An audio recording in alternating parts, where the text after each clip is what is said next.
Votre invité à présent dans la grande interview en direct sur Boursorama, c'est Nicolas Dufourcq, le directeur général de BPI France. Bonjour. Bonjour, Merci d'être là avec nous en direct sur avec Boursorama. plaisir. Alors, pas de dividendes cette année pour la Caisse des dépôts et l'État. C'est vrai que je lisais la presse a bien souligné, voilà, vous terminez l'année dans le rouge, vos premières pertes, 120 millions d'euros, voilà. Mais moi, ce dont j'ai envie de parler, d'abord, même s'il y a des pertes, on en parlera après, on les détaillera, c'est dire que finalement, malgré la crise, BPI France a continué plus que jamais à jouer son rôle, à financer l'économie, à aider les entreprises. C'est ça aussi qui est important. On commence par ça. Oui, merci de me donner la possibilité effectivement de le rappeler, hein. On a fait une année 2020 en réalité, pour résumer pour nos auditeurs, absolument canon en activité, puisque on a explosé tous nos plafonds de production, hein.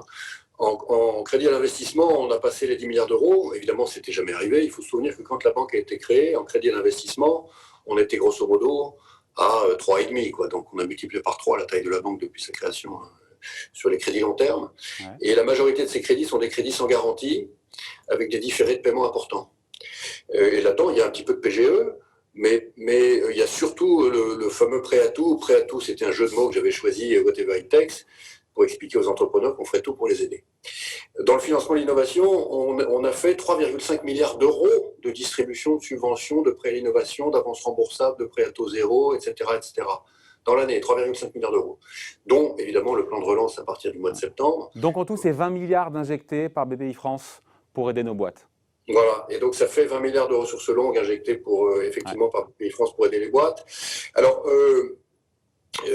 s'agissant des fonds propres, par ailleurs, on a fait une année énorme aussi, hein. On a fait 3,5 milliards d'investissements en fonds propres. On a pallié à pas mal de retraits d'investisseurs qui, au fond, étaient paniqués, hein, au mois de mars, au mois d'avril, au mois de mai 2020. Donc, on est venu à leur place. Dans les fonds d'investissement, les grands investisseurs institutionnels qui se retiraient, on les a remplacés pour que les fonds d'investissement puissent terminer leur tour. Et on a déployé tout ce capital. Voilà.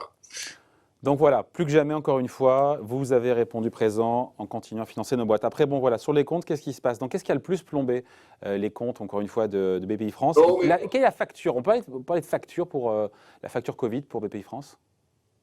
Parce que c'était 1 milliard d'euros, je crois, en non, mais 2019 de c'est bénéfices. Et là, le. on a 120 millions d'euros. Qu'on comprenne la ventilation. Oui, oui, bien sûr, bien sûr, bien sûr. Non, mais c'est le paradoxe de la comptabilité bancaire aussi, hein. Il faut que vous sachiez ça. Et à la fois bancaire et puis d'une banque comme BPI France qui ressemble un petit peu au groupe Paribas d'avant, hein. C'est-à-dire qu'elle a une partie bancaire, la compagnie bancaire au fond, hein, et une énorme partie fonds propres equity. Et la manière de comptabiliser l'equity, quand on a des très grandes participations comme par exemple Stellantis ou ST Microelectronics ou Eutelsat, c'est qu'on les met en équivalence. Et donc, on est très dépendant de l'évolution de leurs résultats. Et on est très dépendant de la variation de valeur entre la manière dont c'est comptabilisé dans nos comptes et l'évolution du cours de Là, on bourse. parle de quoi? On parle des dividendes que vous n'avez pas reçus ou de la valorisation dans vos comptes des titres? Ou les deux en général? De la valorisation des titres dans nos comptes. En fait, vous avez une valorisation. Ces entreprises font des très beaux résultats, mais ces résultats ne sont pas reconnus dans le cours de bourse. Le cours de bourse est donc plus faible que l'accumulation des résultats. Vous êtes obligé de passer une provision. Mais pas ST Micro, vous parliez d'ST Micro. ST Micro, ils ont gagné, ils étaient dans le Non, vert en non. 2020. En l'occurrence, c'est exclusivement sur Stellantis, en l'occurrence PSA Ouais. et Eutelsat. Donc ça explique tout de même pas mal de centaines de millions d'euros. Et puis, Là, on on a parle du prévu. recul du PNB. Quand on parle du recul du PNB de 15%, 1,45 milliard d'euros, Oui. ça vient de quoi pour le coup? Ça vient d'un recul de 34% du PNB du pôle investissement, qui est lié à des moindres remontées de dividendes. C'est C'est tout ça, à fait. voilà, c'est ça. Oui, bien sûr, bien sûr. Et qui est lié également à des moindres remontées en cash de distribution des fonds privés d'investissement que nous finançons en fonds de fonds. C'est notre activité fonds de fonds. Voilà. Ok. Donc ça c'est effectivement le recul du revenu de la société de gestion. Donc, qu'est-ce qui plombe, entre guillemets, plombe le plus? C'est l'aspect moindre remontée de dividendes ou valorisation de vos actifs ou des titres que vous avez en portefeuille? Écoutez, c'est les deux. C'est à peu près à parité. Ah bon, ben voilà. C'est à peu près à parité. Sachant que les mises en équivalence, il n'y en a que deux qui ont joué cette année négativement, qui sont PSA et Eutelsat. Voilà. Ouais. Et alors du côté bancaire, en réalité, c'est parce que nous avons pris une décision de provisionnement que nous J'allais y sommes. venir, il est dans mon cerveau. x4, c'est ça, hein, le coût du risque a Oui, été multiplié par 4 à 460 millions d'euros. Oui. C'est une preuve que vous anticipez cette hausse de la sinistralité? C'est parce qu'il va y avoir des faillites que vous prenez les devants ou pas? Écoutez, oui, c'est-à-dire que, alors bon, c'est aussi lié à la manière dont l'année s'est déroulée ici. On a une année avec un premier semestre où, au fond, tout le monde se dit, le monde s'effondre. Hein. On a d'ailleurs des chiffres, si vous les retrouvez du premier semestre, qui indiquent la possibilité même pour BPI France, globalement, d'une perte supérieure à 1 milliard d'euros, notamment à cause de ces activités d'equity et des règles comptables que je vous signalais à l'instant. Et puis un second semestre qui est un rebond, et un rebond quand même tout à fait fort, mais avec un deuxième confinement à nouveau, et de nouvelles inquiétudes, etc. etc. Donc, un manque de visibilité tel que nous nous sommes dit, bon, nous sommes une entreprise non cotée, le coût du risque réel, donc les paumes réelles d'entreprises qui sont en train de tomber sous nos yeux, il est extrêmement faible, il est même dérisoire, mais le risque se cache peut-être quelque part, et il va peut-être ressurgir de quelque part, et donc nous allons provisionner. Et nous allons nous mettre au maximum des provisions comptables calculées possibles. Donc il faut bien comprendre que quand on multiplie par effectivement 4 nos provisions pour risque, Vous en c'est pas faites parce trop, qu'on a... vous en faites trop, mais délibérément. De Écoutez, provision, je parle évidemment. en tout cas, la règle comptable IFRS 9 nous permet de le faire. Donc pourquoi ne pas le faire? Si on peut reprendre ces Vous provisions allez au 2020, plafond de ce que vous permet le. oui, Ok. absolument, absolument. On a été influencé par plusieurs choses. D'une part, la Banque Centrale Européenne a publié pas mal de documents dans lesquels elle expliquait qu'elle trouvait que les banques européennes, au total, provisionnaient pas assez. Et nous, comme vous le savez, on est régulé par la Banque Centrale Européenne absolument comme toutes les banques parisiennes. Hein. On a une équipe de supervision multinationale. Et donc, comme la possibilité nous est ouverte de le faire, eh bien, on l'a fait. Est-ce que ces provisions serviront? L'avenir le dira. Bien sûr, bien sûr. Après, c'est vrai que ça ne tranche pas un peu avec votre discours optimiste. Vous étiez, je me rappelle, en novembre dernier, quand on s'est vu, vous étiez optimiste sur le retour de la croissance. Il n'y a pas justement un petit hiatus entre être optimiste sur la conjoncture et le rebond quand il viendra, parce qu'il y a des restrictions de circulation et voilà, et de commerce, et en même temps passer un max de provisions, non? Bah, oui, enfin, il faut avoir le sens des proportions aussi. C'est-à-dire on a un encours de crédit de 42 milliards. Hein. Et là, on se met à quelques centaines de millions de provisions. Oui, vous avez raison. Donc, de toute façon, ça reste relativement faible. Je reste extrêmement optimiste. Hein. Je pense qu'à partir du mois de septembre, on va connaître une catapulte économique importante. Hein. Simplement, il y a des secteurs qui vont Vous le continuer de datez en souffrir. septembre parce que c'est vrai qu'aujourd'hui, la crise, vous voyez bien, se prolonge. Il y a ce possible confinement plus strict qui pourrait nous tomber sur le coin du nez. La situation sanitaire à court terme se dégrade, vous le voyez bien. Donc vous préférez dire le rebond sera très fort, mais je le décale dans le temps et je dis septembre, le rebond sera très fort. Oui, c'est-à-dire que le rebond, il sera directement lié à une proportion de population vaccinée. Cette proportion de population vaccinée, elle sera honnêtement très importante à l'été. C'est inscrit dans les astres maintenant. Hein. Donc le mois d'avril va être très dur, il va être extrêmement dur, même mentalement, moralement pour beaucoup de monde, pour les soignants en particulier évidemment, hein, et pour la population française, la psychologie collective. Puis ensuite, les choses vont remonter, c'est également inscrit. Et une fois que cette crise sera derrière nous, grâce au vaccin, je pense qu'il va y avoir une émulsion économique très, très importante, auquel d'ailleurs les chefs d'entreprise de notre portefeuille se préparent. Ce sont les retours que vous avez, à la fois cette pas dichotomie, mais d'un côté, voilà, cette crainte à court terme, et puis derrière la vaccination, et boum, le bouchon de champagne, ça part.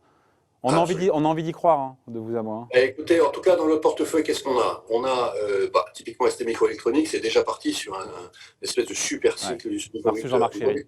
Vous avez CMA CGM, qui a connu en 2020 sa plus belle année ever, hein, et qui continue. Vous avez,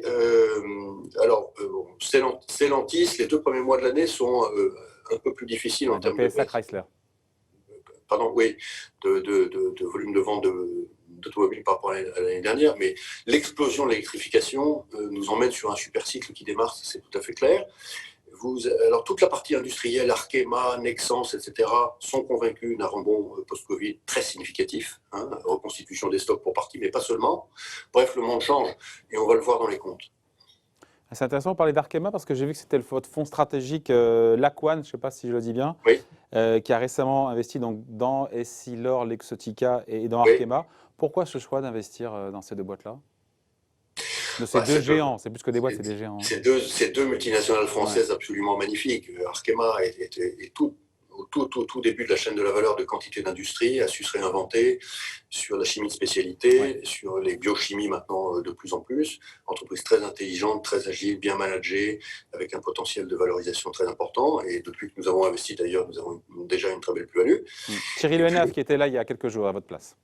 Ah, bah, très bien. Et puis un excellent manager. Et puis vous avez EssilorLuxottica, qui est quand même une des plus grosses market cap du CAC 40. Mais c'est un dossier compliqué, EssilorLuxottica, avec des guéguerres intestines entre les Français et les Italiens. Qu'est-ce que vous allez faire là-dedans? Oui, je vous confirme que BPI France est assez spécialiste des dossiers franco-italiens, hein, puisque nous avons ST Microelectronics, nous avons Stellantis et nous avons EssilorLuxottica. Hein. Et donc 75 milliards de market cap, donc c'est une énorme entreprise qui a une part de marché considérable sur chacune de ses verticales, qui se projette vers la techno avec la réalité augmentée, et qui a devant elle, là aussi, un méga cycle qui est l'équipement de la planète entière de lunettes anti-myopie. La planète est sur des écrans, la myopie progresse, et EssilorLuxottica a une part de marché démente en la matière, donc on est très content d'avoir pu rentrer au board, au conseil d'administration de cette entreprise. On a mis 900 millions dans EssilorLuxottica, quand même, c'est des gros montants. Ouais. Juste un petit mot sur la vague de faillite qui ne s'est pas matérialisée, contrairement à ce que beaucoup de cassants nous ont dit jusqu'à présent, notamment grâce aux aides gouvernementales, le PGE, mais pas seulement, le chômage partiel. On a l'assureur Crédit qui nous dit, Coface, que 22 000 entreprises françaises sont en sursis et que finalement, la faillite, je ne dis pas nécessaire ni obligatoire, mais pourrait se matérialiser, se produire, survenir d'ici 2022. Voilà, qu'est-ce que ça vous inspire, cette conjecture? Notamment quand les aides seront retirées au fur et à mesure. Le nombre moyen de faillites dans l'économie française d'aujourd'hui, il est de 50 000 par an. Ouais. Hein, là, il est descendu à 40 000. Donc effectivement, il y a 10 000 entreprises qui normalement seraient tombées et qui ont été soutenues en particulier par le PGE, le Fonds de solidarité, les fonds résilience, résistance de toutes les régions, le FDES, enfin l'arsenal. Hein. Ouais. Il va y avoir un effet report, c'est absolument certain. Donc, qu'on soit à 60 000 faillites en 2021 ne me surprendrait pas de ce point de vue-là. Hein. Maintenant, si on se stabilise à 60 000, c'est le chiffre auquel on était en 2013, 14, 15 et même jusqu'à 2016. On est redescendu à 50 000 qu'en 2017, 18 et 19. Est-ce qu'on va se stabiliser à 60 000 ? C'est très difficile à dire aujourd'hui, honnêtement. Alors, il faut voir que dans les faillites, il y a quantité de toutes petites entreprises, et notamment les cafés-restaurants. Cafés-restaurants dans lesquels vous avez chaque année un taux de churn très très important. Mais avec ce qui s'est passé et les confinements multiples, et qui ne sont pas terminés manifestement, quand vous interrogez le PDG de Pernod Ricard, par exemple, mon ami Alexandre Ricard, il est sur des hypothèses de faillite dans cette profession qui sont quand même très importantes. Ouais. Et qu'est-ce qu'on fait justement si d'aventure, Nicolas Dufour, que c'est vraiment l'heure de vérité pour ces entreprises qui ne sont pas viables? Est-ce qu'il faut laisser, il faut tomber, ou est-ce qu'il faut sauver des entreprises qui ne sont économiquement pas viables? Vous en pensez quoi?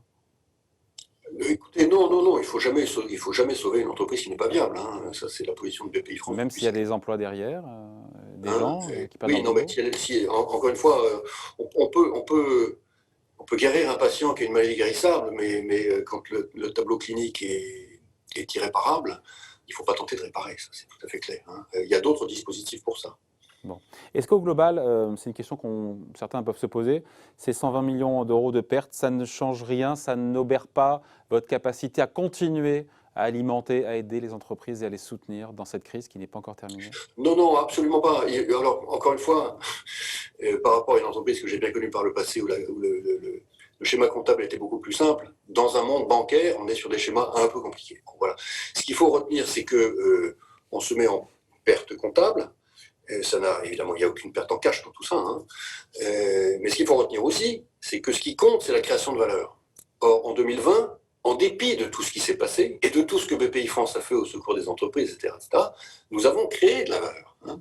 Nous avons créé à peu près 150 millions d'euros de valeur.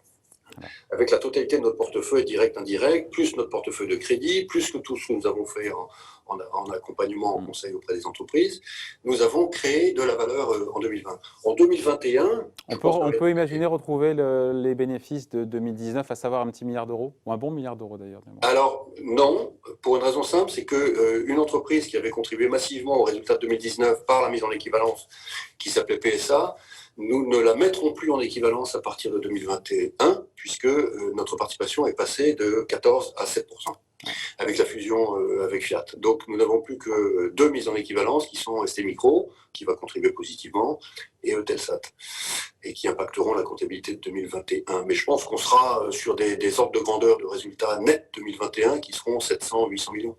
Bon, d'ici là, on en reparlera. Merci d'avoir été avec nous. Nicolas Dufour, donc le directeur général de Merci BPI beaucoup. France, invité à la grande interview en direct sur Boursorama. Merci, à bientôt. À bientôt.